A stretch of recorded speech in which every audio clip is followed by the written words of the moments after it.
Now students next question लेते हैं। आपसे बोल रहा है क्वेश्चन नंबर 13 में, a person holds a bundle of hay, मतलब समझ ना, कोई बंदा है, कोई फार्मर होगा, बेचारा किसान होगा, वो अपने सर पे इस तरीके से वो हे रखते हैं ना, वो जो बंडल होता है वो घास फूस का, वो बंडल लेके ऐसे 30 मिनट्स तक खड़ा हुआ है। 30 मिनट्स मीन्स हाफ आवर तक बेचारा खड़ा हुआ है।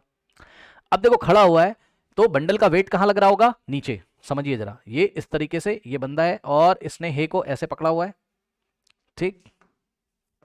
ये घास फूस का बंडल है इस तरीके से, ठीक। मान लो इस घास फूस का जो बंडल है इसका मास कितना है? m है। अगर इसका मास m है तो वेट कहाँ लग रहा होगा? डाउनवर्ड डायरेक्शन में, ठीक। तो इसका वेट कहाँ लग रहा होगा? वेट का फॉर्मूला बच्चों बताइए कितना होता है? वेट का फॉर्मूला होता है m इंटू जी। तो इसका वेट कहाँ लग रहा होगा? m इंटू जी, ठीक। इतने वेट को इसने बेचारे ने थाम के रखा हुआ है, यानी कि जो अर्थ है उसको mg फोर्स से नीचे खींच रही है, mg न्यूटन फोर्स से, ठीक। तो ये इसको ऐसे पकड़ के रखेगा, यानी कि अगेंस्ट द ग्रेविटी बेचारा फोर्स तो लगा रहा होगा, कितना? इसके वेट के इक्वल, ठीक। तो लगभग इसने इसके वेट के इक्वल एक फोर्स ऊपर लगा के रखा है, मैं मना नहीं कर रहा हूं, ठीक। लगभग इस बेचारे ने कितना फोर्स लगाया है यहां पर ऊपर की डायरेक्शन में? m into v, m into g लगभग, ठीक। ओके, इसके वेट के इक्वल उठाएगा तभी तो रोक पाएगा ना, ठीक। तो ऐसा करने पर फोर्स तो ये लगा रहा है, क्या डिस्प्लेसमेंट हो रहा है? जी नहीं, कोई भी डिस्प्लेसमेंट यहां पर नहीं हो रहा है, बेचारा खड़ा हुआ है चुपचाप, ठीक। तो अगर आप work done by the farmer निकालोगे, जो बंदा खड़ा हुआ है, ठीक, वर्क डन का फॉर्मूला क्या होता है? Force into displacement. तो फोर्स तो है कितना? mg, फोर्स की जगह मान लो mg रख दिया, इसके वेट के इक्वल, अरे भाई मान रहे हैं भाई, इसके वेट मान रहे हैं, इसके वेट के इक्वल फोर्स लगा रहे हैं हम लोग, ठीक। इंटू में डिस्प्लेसमेंट s की वैल्यू, डिस्प्लेसमेंट मूव तो नहीं करता है, डिस्प्लेसमेंट जीरो हो गया, अब 0 इंटू mg 0 जूल्स आ जाएगा।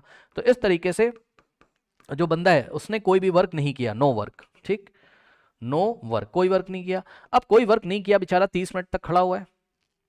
ये क्यों थक जाता है? थक क्यों जाता है ये?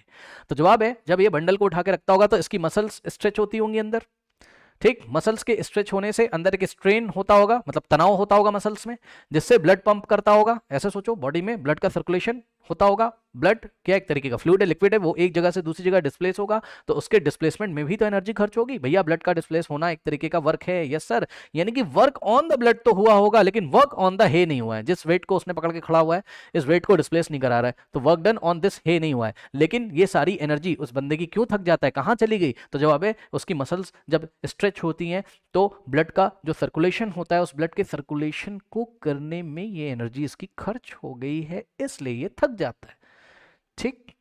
ओके, तो अब हम इसका आंसर कैसे लिखेंगे? यहां से देखिए बच्चों, हम लिखेंगे एग्जाम में, a person holding a bundle of hay over his head for 30 minutes has done no work. सबसे पहले हम बताएंगे इसने कोई वर्क नहीं किया, क्योंकि वर्क ऑन द हे पूछ रहा है आपको, हे के ऊपर कोई वर्क किया है? No, because he has not moved the bundles over some distance, यानी कि डिस्प्लेसमेंट कितना है? जीरो है, डिस्टेंस कितना है? जीरो है, ठीक।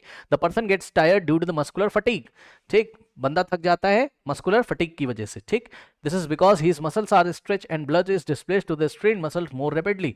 ओके, उसकी मसल स्ट्रेच होती हैं और उसकी जो स्ट्रेन मसल्स हैं उसमें ब्लड डिस्प्लेस बहुत तेजी से होता होगा। दीज चेंजेस कंज्यूम एनर्जी, इस ब्लड के डिस्प्लेसमेंट की वजह से, डिस्प्लेसमेंट फ्री में तो होगा नहीं ब्लड का, उसके लिए एनर्जी चाहिए, तो इसकी एनर्जी जाती होगी, इसी में खर्च होती है। These changes consume energy and he feels tired, इसलिए वो थक जाता है। ओके स्टूडेंट्स, ऐसे करके एग्जाम में हम आंसर लिख के आएंगे, नोट कर लीजिए।